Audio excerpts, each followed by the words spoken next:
11 consiglieri comunali di Canicattì, Angelo Cuva, Gianluca Cilia, Fabio Falcone, Calogero Muratore, Giangaspare Di Fazio, Giuseppe Laimo, Calogero Restivo e Dario Curto, Daniela Marchese Ragona, Giuseppe Lalicata, Anita Alessi hanno firmato una mozione di sfiducia al sindaco della città Corbo.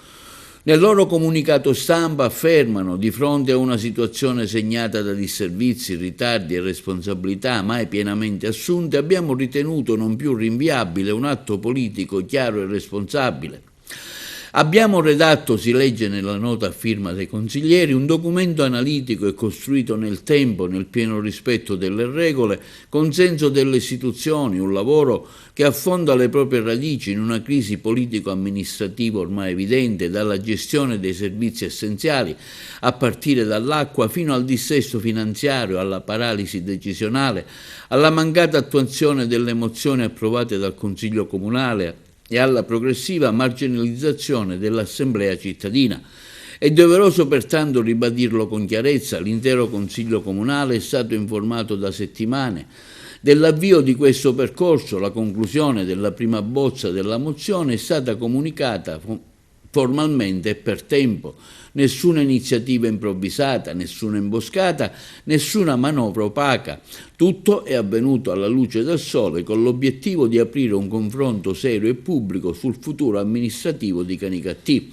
Alla luce del raggiungimento delle 10 firme necessarie, comunicano i consiglieri firmatari, la mozione di sfiducia verrà ufficialmente depositata il prossimo 12 marzo e fino a tale data sarà disponibile presso l'ufficio di presidenza per eventuali ulteriori adesioni.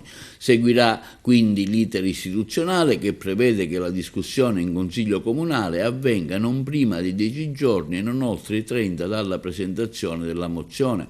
Questo passaggio è fondamentale per garantire alla città un dibattito politico trasparente e definitivo su quanto accaduto negli ultimi anni, in particolare sulla gestione dell'attuale emergenza idrica.